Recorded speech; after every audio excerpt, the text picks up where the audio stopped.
Hello students, कल हम लोगों ने शुरू किया था फर्स्ट चैप्टर आपका कॉन्स्टिट्यूशन का।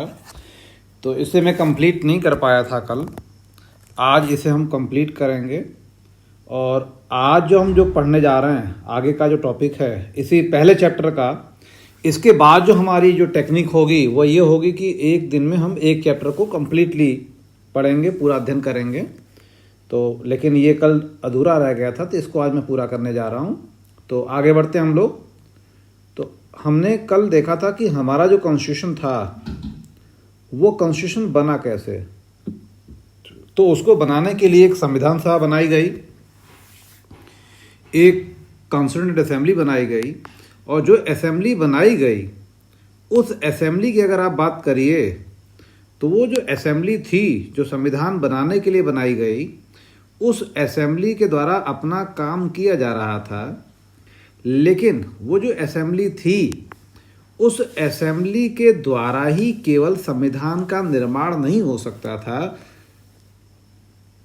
क्या मतलब है इसका? यहां पर इस लाइन को देखिए, inheritance of the nationalist movement, यानी इस संविधान को बनाने में हमारे राष्ट्रीय आंदोलन की जो विरासत रही है उसका भी रोल रहा है। राष्ट्रीय आंदोलन की विरासत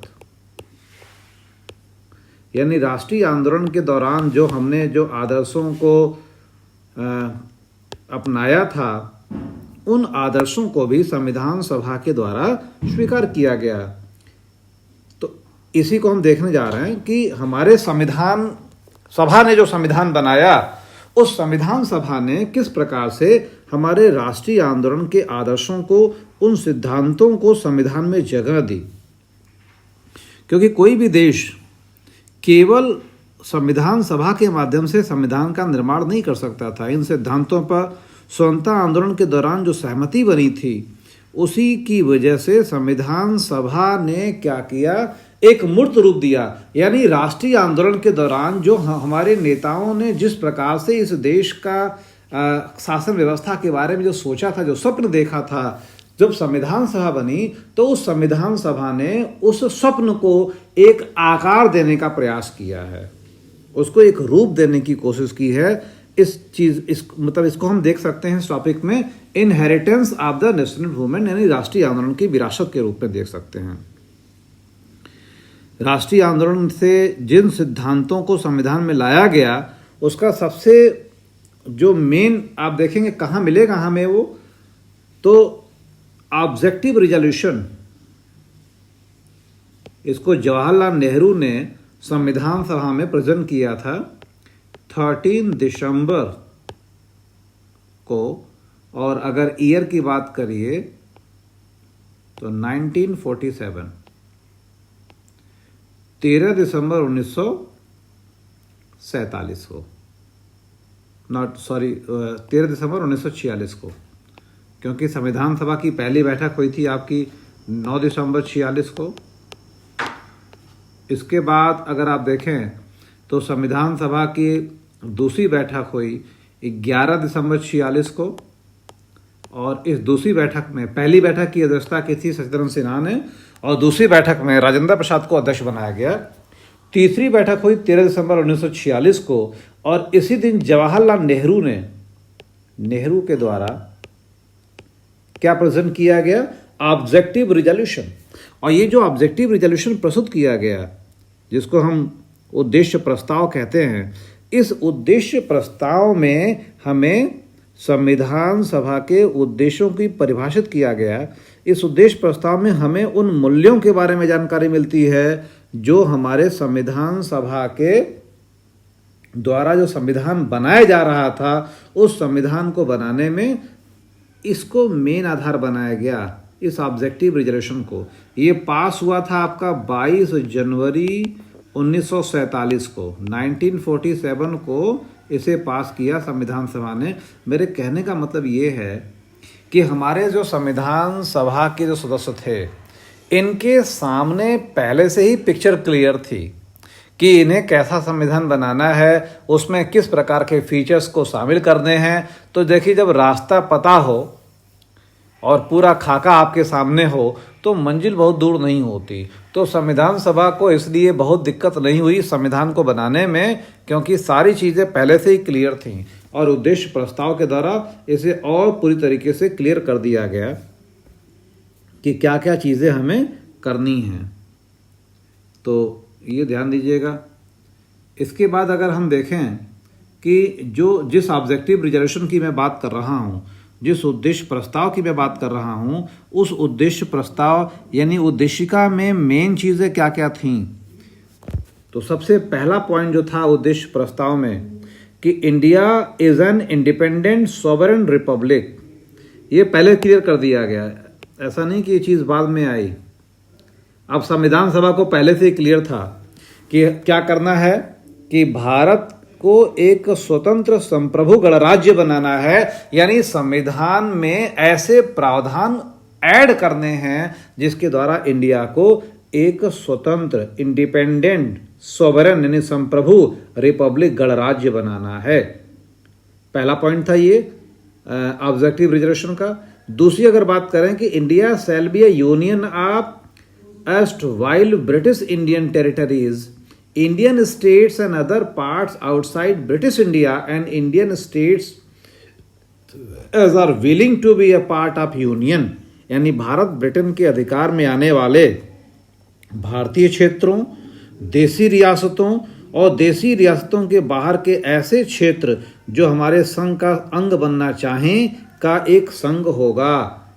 जैसा कि हमारे कॉन्स्टिट्यूशन के आर्टिकल 1 में कहा भी गया है, India that is Bharat shall be A union of state. तो इस यूनियन ऑफ स्टेट में कहाँ कहाँ से स्टेट शामिल होंगे, तो एक तो ब्रिटिश इंडिया के बाहर के स्टेट्स, प्रिंसली स्टेट्स, ये सारे के सारे हमारे कॉन्स्टिट्यूशन के द्वारा, हमारे ऑब्जेक्टिव रिजर्वेशन के द्वारा ये पहले ही क्लियर कर दिया गया कि इनको मिलाकर एक यूनियन बनाया जाएगा। तीसरी पॉइंट की अगर आप बात करो कि संघ की इकाइयां स्वायत्त होंगी और उन सभी शक्तियों का प्रयोग और कार्यों का संपादन करेंगी जो संघ सरकार को नहीं दी गई हैं।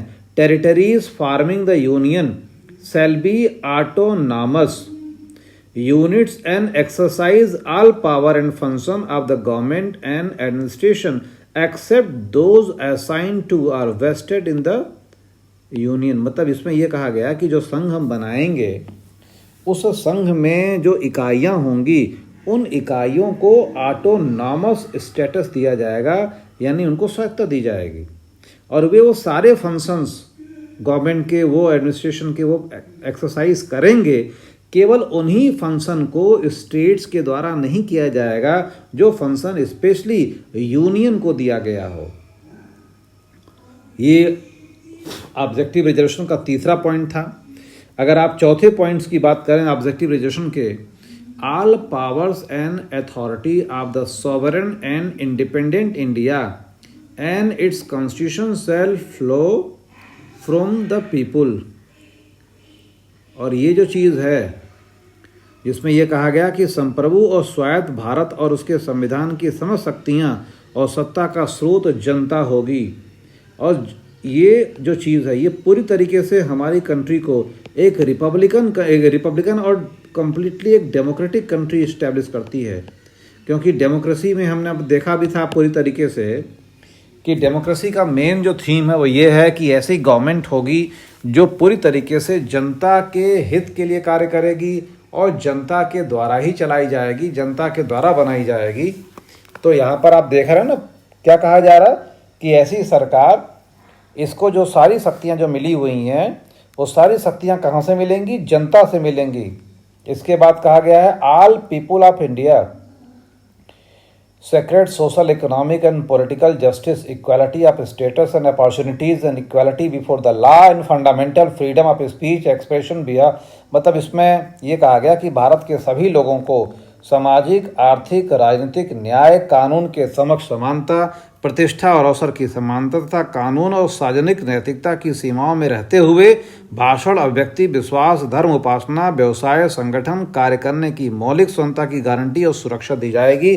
और ये गारंटी जो दी गई है वो हमारे फंडामेंटल राइट्स के द्वारा दी गई है। संविधान का भाग 3 पार्ट 3 में जो फंडामेंटल राइट्स रखे गए उन फंडामेंटल राइट्स के द्वारा इस रिजर्वेशन को यानी ऑब्जेक्टिव रिजर्वेशन के इस पार्ट को इम्प्लीमेंट करने की कोशिश की गई है। इसके अलावा the minorities backward and the tribal area depress and other backward classes shall be provided adequate safeguard, यानी हमारी सोसाइटी के जो वीकर सेक्शन के जो लोग होंगे उनको स्पेशल सेफगार्ड दिया जाएगा। The territorial integrity of the republic and its sovereign right on land sea and air shall be maintain according to the justice and the law civilized manner, यानी हम गणराज्य की जो क्षेत्रीय अखंडता है उसको पूरी तरीके से संप्रभुता है उसको कानून और न्याय के द्वारा उसकी हम रक्षा करेंगे। एक सब देश होने की वजह से हमने ये तय किया कि हम ये सारी चीज़ें जो करेंगे वो कानून के द्वारा करेंगे। The land would make full willing contribution to the promotion of the world peace and the welfare of mankind. भारत वैसे हमेशा विश्व शांति और मानव कल्याण में विश्वास करने वाला देश रहा है और हमारी संविधान बनाने के पहले जो ऑब्जेक्टिव रिजोल्यूशन जो लाया गया नेहरू जी के द्वारा और जिसकी एक तरीके से खाका बना दिया, ड्राफ्टिंग कर दी हमारे कॉन्स्टिट्यूशन की कि हम जो बनाने जा रहे हैं उसमें हम किन फीचर्स को ऐड करेंगे, तो ये सारी चीज़ें ऑब्जेक्टिव रिजोल्यूशन के द्वारा पहले से ही क्लियर कर दी गई। क्योंकि अगर ये चीज़ें क्लियर नहीं होती तो शायद हमारे संविधान निर्माता ये उलझ जाते या इनको दिक्कत होती संविधान बनाने में। लेकिन चूंकि पिक्चर पहले से ही क्लियर थी भाई कि हमें किस रास्ते पे चलना है, क्या बनाना है, किस प्रकार की व्यवस्था अपने संविधान के अंदर हमें करनी है, ये सारी चीज़ें उनका माइंडसेट पहले से हो गया ऑब्जेक्टिव रिजर्वेशन के माध्यम से। अच्छा, ये सारी चीज़ों पे सहमति कैसे बनी थी? तो मैंने अभी आपको देर पहले आपको बताया था कि जो इनहेरिटेंस था हमारे नेशनल मूवमेंट का, हमारे राष्ट्रीय आंदोलन के दौरान हमारे नेताओं के बीच में इन मुद्दों को लेकर पहले से सहमति बन गई थी। इसलिए बाकी आगे चलकर कोई बहुत दिक्कत नहीं हुई कि किसी मुद्दे को लेकर असहमति हो जाए या काफ़ी लंबा डिबेट हो। तो इन चीज़ों को लेकर पहले से एक सहमति बन गई थी कि जो हम संविधान बनाने जा रहे हैं उसका शेप क्या होगा, उसकी साइज़ क्या होगी, उसके बेसिक प्रिंसिपल्स क्या होंगे, उसके फंडामेंटल्स क्या होंगे, ये और ऑब्जेक्टिव रिजर्वेशन के द्वारा इन्हीं सारे पॉइंट्स को पहले से कर दिया गया। अब इसके बाद जो हम देखने जा रहे हैं इस संविधान के बारे में, और वो ये है कि इसका जो इंस्टीट्यूशनल अरेंजमेंट है, इंस्टीट्यूशनल अरेंजमेंट यानी संस्थागत व्यवस्थाएं क्या हैं। The third factor ensuring effectiveness of a constitution is the balanced arrangement of the institution of the government. The basic principle is that government must be democratic and the committed to the welfare of the people. इस चीज़ को आप ध्यान दीजिएगा कि हमारे constitution का जो basic principle है वो क्या है कि government must be democratic and committed to the welfare of the people, यानी हमारी जो सरकार होगी वो सबसे ज़्यादा एक मुद्दे पर काम करेगी, must be democratic and committed to the welfare of people. वो सोसाइटी के वेलफेयर के लिए प्रतिबद्ध होगी और साथ ही साथ लोकतांत्रिक तरीके से यानी लोकतांत्रिक सिद्धांतों का पूरा पालन करेगी। अब कई लोगों को ये लगता है जैसे चाइना की व्यवस्था है वो काफ़ी अच्छी है, वहाँ पर भले लोकतंत्र नहीं है लेकिन डेवलपमेंट हो रहा है, इकनॉमी काफ़ी आगे जा रही है। भैया हमारे संविधान निर्माता या हमारे राष्ट्रीय आंदोलन के जो महापुरुष थे जिन्होंने देश को आज़ाद कराने के लिए अपने प्राणों की आहुति दी, वे एक ऐसे संविधान या ऐसे देश का सपना नहीं देख रहे थे जहां पर कोई ऐसी गवर्नमेंट आएगी जो ऑटोक्रेटिक गवर्नमेंट के रूप में काम करेगी, चाहे वो कितना भी डेवलपमेंट कर ले, चाहे वो इकोनॉमी को कितना भी बूस्ट कर ले, कुछ भी कर ले, लेकिन उन्हें ऐसी व्यवस्था नहीं चाहिए थी। उन्हें कैसी व्यवस्था चाहिए थी? उन्हें ऐसी गवर्नमेंट चाहिए थी जो डेमोक्रेटिक प्रिंसिपल्स को माने, उसके प्रति कमिटेड रहे और सोसाइटी के वेलफेयर के लिए कमिटेड रहे। इन दो चीज़ों को लेकर उन्होंने कोई कंप्रोमाइज़ नहीं किया, ये पहले से ही क्लियर था। इसके अलावा अगर आप देखें कि the constituent assembly spent a lot of time on the evolving the right balance among the various institution like the executive, legislature and the judiciary. हमारी संविधान सभा ने एग्जीक्यूटिव, लेजिस्लेचर और जुडिशरी, ये गवर्नमेंट के 3 अंग होते हैं जिसको आप सरकार कहते हो, गवर्नमेंट या सरकार। इस सरकार के 3 पार्ट होते हैं, executive, legislature and judiciary. Executive सबसे पहले अगर बात करें तो लेजिस्लेचर होता है, ये कानून बनाता है, एग्जीक्यूटिव उसका पालन कराता है और जुडिशरी जो है वो चेक करता है कि कहीं कानून का वायलेशन तो नहीं हुआ। सबसे पहले मॉन्टेस्क्यू ने अपने सेपरेशन ऑफ पावर कॉन्सेप्ट में ये कर दिया था कि इन तीनों के बीच में ये तीनों पावर अलग अलग हाथों में होनी चाहिए थी। तो हमारी संविधान सभा ने इन तीनों पावर के बीच में एक बैलेंस इस्टेब्लिश करने के लिए काफ़ी ज़्यादा मंथन किया, विचार विमर्श किया कि तीनों के बीच में एक बैलेंस हो। This led to the adoption of the parliamentary form and the federal arrangement. अब इसको ध्यान दीजिएगा कि ये जो एग्जीक्यूटिव, लेजिस्लेचर और जुडिशरी के बीच में बैलेंस इस्टेब्लिश करने के लिए हमारी संविधान सभा ने काम किया, इसी वजह से हमने पार्लियामेंट्री फॉर्म ऑफ गवर्नमेंट को अडॉप्ट किया और फेडरल अरेंजमेंट हमने इसको अडॉप्ट किया, which would distribute government power between the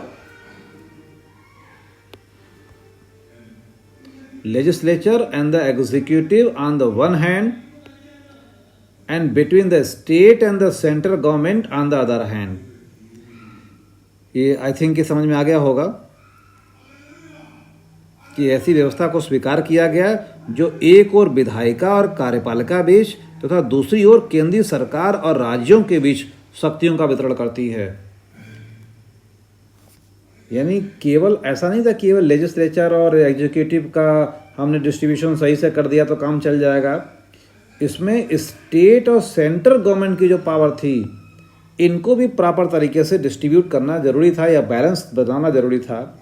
while evolving the most balanced governmental arrangement, the maker of our constitution did not hesitate to learn from the experiment and experience of the other countries। अच्छा एक चीज़ और ध्यान दीजिए। अच्छा एक question पूछा गया था यूपीएससी के द्वारा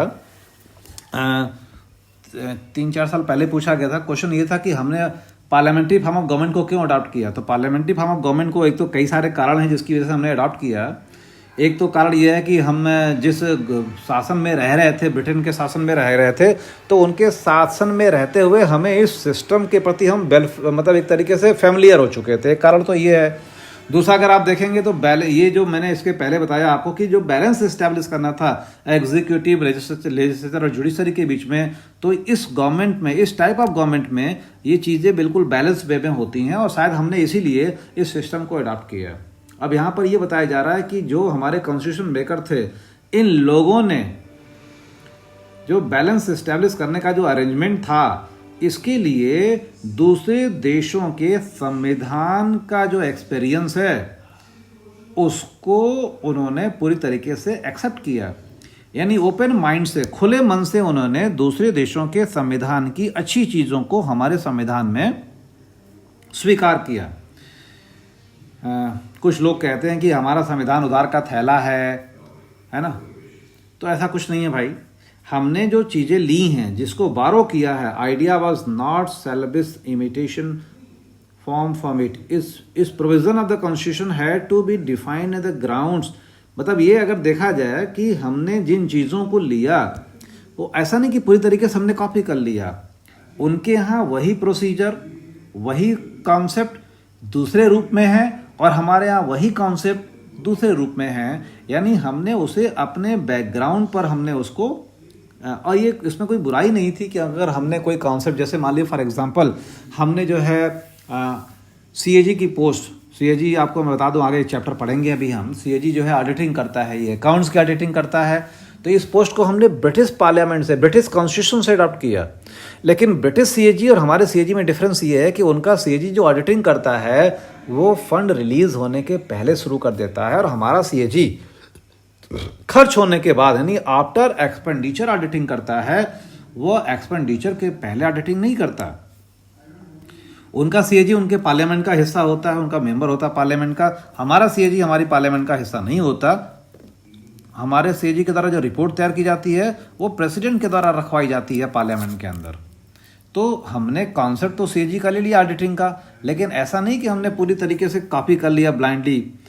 अच्छा, हमने जो दूसरे देशों के संविधान से हमने लिया, उस संदर्भ में डॉक्टर अंबेडकर का एक बड़ा अच्छा स्टेटमेंट है इन्होंने 4 नवंबर 1948 को स्टेटमेंट दिया था। ये कहते हैं, one likes to ask whether there can be anything new,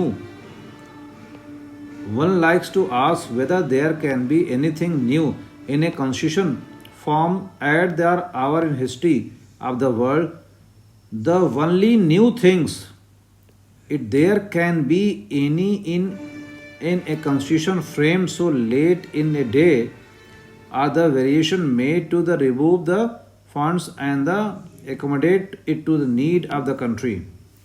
मतलब उनका ये कहना है कि हम पूछना चाहेंगे कि विश्व इतिहास के इस पड़ाव पर बनाए गए संविधान में क्या कुछ भी नया हो सकता है। आज इस समय बनाए संविधान में यदि कुछ नया हो सकता है तो यह है कि उसमें कुछ ऐसे परिवर्तन किए जाएं जो कमियों को दूर करें, जो कमियों को दूर करें, फॉल्ट को दूर करें, ठीक है, और देश की आवश्यकताओं के अनुरूप बन सकें। यानी उनका कॉन्सेप्ट क्लियर था भाई, उनको ये पता था अच्छी तरीके से जो हमने संविधान बनाया या दुनिया के देशों में जो संविधान बने हुए हैं, इन चीज़ों को हम इस पर विचार कर रहे हैं कि हम क्यों ले रहे हैं, क्या ले रहे हैं, इसका मतलब नहीं है। हम केवल ये देखें कि वो चीज़ें जो उन देशों में अच्छे से काम कर रही हैं, जो प्रोविज़न काम कर रहे हैं, जैसे for example parliamentary form of government, तो अगर कहीं पर है तो हम ये चेक कर रहे हैं कि उनमें क्या कमियां रह गई हैं और कैसे उन कमियों को हम दूर कर सकते हैं, और उसके बाद इसे हम अपने आप ले सकते हैं। हमने विभिन्न देशों से जो संविधान के जो प्रोविज़न लिए, आई थिंक कि अब आपकी समझ में आ गया होगा कि हमने नकल नहीं किया, बल्कि हमने उनके अनुभवों से एक तरीके से लाभ उठाया, और किसी दूसरे के अनुभव से लाभ उठाना कोई बुरी बात नहीं है, ठीक है ना। ये तो एक विद्वान की पहचान होती है कि वो दूसरों की गलतियों से सीखता है, उनके अनुभवों का लाभ उठाता है और खुद गलती नहीं करता। तो हमने अपने संविधान में जो चीज़ें मेन ली हैं, कहाँ से ली हैं, तो एक समराइज वे में आप देख लीजिए। ब्रिटिश कॉन्स्टिट्यूशन हमने लिया है फर्स्ट पास द पोस्ट। क्या मतलब हुआ इसका? ये हमारे इलेक्शन मेथड हमारा यही है, first pass the post system. इसका मतलब ये है कि इलेक्शन में जो वोटिंग होगी, अगर मान लीजिए किसी को 11 वोट मिला, किसी को 12 वोट मिला, किसी को 15 वोट मिला, तो और किसी को 16 मिला, तो ये 16 वाला भले एक वोट ही ज़्यादा है, लेकिन इसी को विजेता घोषित कर दिया जाएगा। अब 16 वाले और 15 वाले में 1 वोट का तो डिफरेंस है, लेकिन इसको विजेता डिक्लेयर कर देंगे। इस प्रकार का जो इलेक्शन सिस्टम होता है, इसे कहते हैं first pass the post system. और ये कहाँ से हमने लिया? ये ब्रिटिश कॉन्स्टिट्यूशन से लिया। और क्या लिया हमने ब्रिटिश कॉन्स्टिट्यूशन से? Parliamentary form of government. हमने पार्लियामेंट्री फॉर्म ऑफ गवर्नमेंट भी ब्रिटिश कॉन्स्टिट्यूशन से लिया, यानी संसदीय शासन प्रणाली। The idea of the rule of law, कि रूल ऑफ लॉ यानी कानून का शासन होगा, सब कुछ कानून के द्वारा तय किया जाएगा, ये भी हमने ब्रिटिश कॉन्स्टिट्यूशन से लिया। इंस्टीट्यूशन ऑफ द स्पीकर, यानी जो स्पीकर, ये पढ़ेंगे टॉपिक हम जब पार्लियामेंट पढ़ेंगे तो उसमें हम देखेंगे कि स्पीकर और उनका जो रोल है, ये कॉन्सेप्ट भी हमने ब्रिटिश कॉन्स्टिट्यूशन से लिया है। द लॉ मेकिंग प्रोसीजर, और विधि निर्माण की जो प्रक्रिया है, ये भी हमने ब्रिटिश कॉन्स्टिट्यूशन से लिया है। तो ये कुछ मेजर कंटेंट्स थे जो हमने ब्रिटेन के कॉन्स्टिट्यूशन से लिया है। यूनाइटेड स्टेट ऑफ अमेरिका से हमने क्या लिया है? चार्टर ऑफ फंडामेंटल राइट्स, जो कॉन्स्टिट्यूशन के पार्ट 3 में हमने रखा है, आर्टिकल 12 to 35। तो ये जो फंडामेंटल राइट, मौलिक अधिकारों की जो सूची है, ये हमने ली है। Power of judicial review and independence of judiciary. Judicial review यानी कि न्यायिक पुनर्विलोकन की शक्ति और न्यायपालिका की स्वतंत्रता। अब न्यायिक पुनर्विलोकन क्या होती है? यानी कि पार्लियामेंट के द्वारा या स्टेट असेंबली के द्वारा कोई भी लॉ अगर बनाया गया हो, तो इसका रिव्यू कोर्ट के द्वारा किया जा सकता है कि कहीं ये कॉन्स्टिट्यूशन का वायलेशन तो नहीं है। तो ये चीज़ें मेन थीम है, ये हमने यहाँ से ली है। आयरिश कॉन्स्टिट्यूशन हमने क्या लिया है? Directive principle of state policy.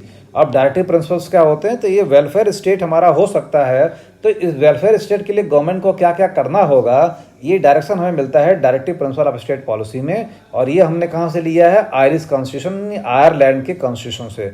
हमने फ्रेंच कॉन्स्टिट्यूशन से क्या लिया है? Principle of liberty, equality and fraternity. वैसे भी पूरी दुनिया में सबसे पहले इक्वालिटी, लिबर्टी एंड फर्टर्निटी के ऊपर जो काम किया गया, वो फ्रांस में किया गया। फ्रेंच रिवॉल्यूशन की थीम इसी बेस पर तैयार की गई, यानी फ्रांसीसी क्रांति में इन 3 नारों का प्रयोग किया गया था और ये कॉन्सेप्ट हमने फ्रेंच कॉन्स्टिट्यूशन से लिया। इसके अलावा कैनेडियन कॉन्स्टिट्यूशन से भी हमने कुछ लिया है। क्या लिया है? हमने लिया है quasi judicial form of government. Quasi judicial form of government यानी एक अर्ध संघात्मक सरकार का स्वरूप। Quasi federal, sorry not quasi federal form of government, quasi federal form of government, A federal system with a strong central government. यानी हमारा जो constitution है वह हमारी कंट्री को पूरी तरीके से फेडरल डिक्लेयर नहीं करता, ठीक है। ये क्वासी फेडरल है और क्वासी फेडरल में आप देखेंगे कि स्ट्रांग पोजीशन किसकी है? सेंट्रल गवर्नमेंट की जो पोजीशन है वो स्ट्रांग है। इसके अलावा आइडिया ऑफ रेसिड्यूशियल पावर, और जो रेसिड्यूशियल पावर यानी ऐसी पावर जो न तो स्टेट लिस्ट में है, न यूनियन लिस्ट में है, न कंकरेंट लिस्ट में है, ये जो कॉन्सेप्ट है ये हमने लिया है कैनेडियन कॉन्स्टिट्यूशन से। तो ये हो गया कि हमने किन किन देशों से क्या क्या चीज़ें ली हैं। तो एक समराइज रिवीजन मैं आपको फिर से बता दे रहा हूँ इसका। कल हमने शुरू किया कि कॉन्स्टिट्यूशन है क्या, इसके बारे में बताया, इसके फीचर्स के बारे में बताया गया। आज हमने जो बात की है कि हमारे संविधान सभा के द्वारा जो संविधान बनाया गया, उस संविधान को बनाने में संविधान सभा के सदस्यों ने किन किन चीज़ों का प्रयोग किया। तो संविधान सभा के सामने पहले से ही पिक्चर क्लियर थी, मैंने आपको बताया। और पिक्चर क्लियर थी इसका मतलब क्या है कि हमने inheritance of the nationalist movement, राष्ट्रीय आंदोलन की जो धरोहर है, हमने उसका प्रयोग किया अपने संविधान को बनाने में। इसके अलावा हमारे नेहरू जी के द्वारा ऑब्जेक्टिव रिजर्वेशन लाया गया, यानी उद्देश्य प्रस्ताव लाया गया, और इस उद्देश्य प्रस्ताव के आधार पर एक क्लियर पिक्चर सामने रख दी गई संविधान निर्माताओं के सामने कि भैया देखो, इन्हीं गाइडलाइन के आधार पर हमको संविधान का निर्माण करना है। यानी जो हम संविधान बनाएंगे उनमें ये फीचर होना ही चाहिए, ये सारी विशेषताएं उसके अंदर, उस संविधान के अंदर होनी ही चाहिए। और उसके बाद फिर हमने काम शुरू किया।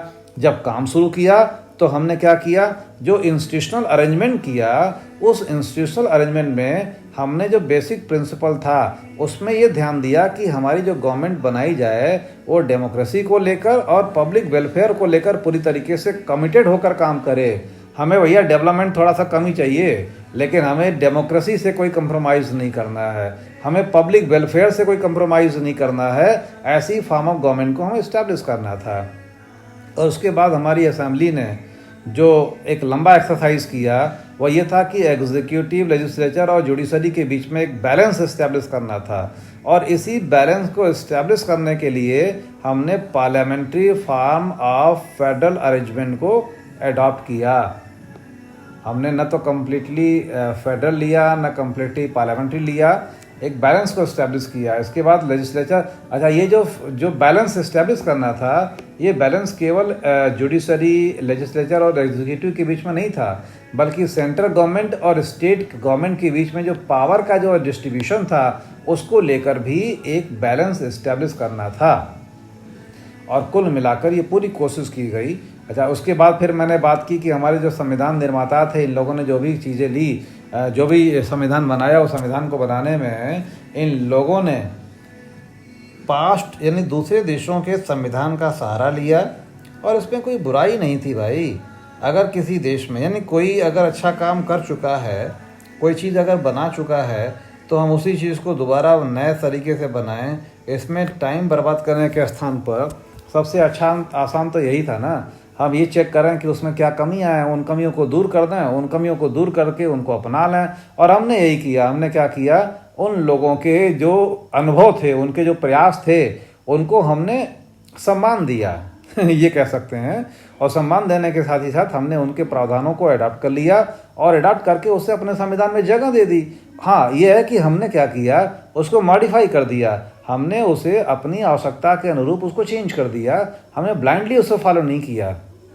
कुछ चीज़ें हमने ब्रिटिश कॉन्स्टिट्यूशन से ली, कुछ अमेरिका से ली, कुछ कनाडा से ली, कुछ फ्रांस से ली, कुछ आयरिश से ली, कुछ रसिया से ली। अलग अलग देशों से हमने बहुत सारे कंटेंट्स लिए। और इनके बेस पर हम ये नहीं कर सकते कि हमारा संविधान कोई उधार का थैला वगैरह है। भाई, हमारा संविधान पूरी तरीके से हमारा अपना संविधान है जिसको हमने बनाया है। तो आज के लेक्चर में मुझे इतना ही कहना था। तो ये चैप्टर तो खैर पूरा हो गया, ठीक है। अब कल जो हम पढ़ेंगे वो होगा सेकंड चैप्टर, और अब जो पढ़ेंगे तरीका यही होगा कि सेकंड चैप्टर या थर्ड चैप्टर जो भी पढ़ेंगे वो एक दिन में एक लेक्चर में पूरे चैप्टर को समराइज वे में आपके सामने समझाने की मैं पूरी कोशिश करूँगा। अगर आप मेरे चैनल पे नए हैं तो आप इसे सब्सक्राइब करें, लाइक करें और शेयर करें, और बेल आइकन दबाना न भूलें ताकि आप हमारे आने वाले सारे वीडियोस के साथ जुड़े रहें।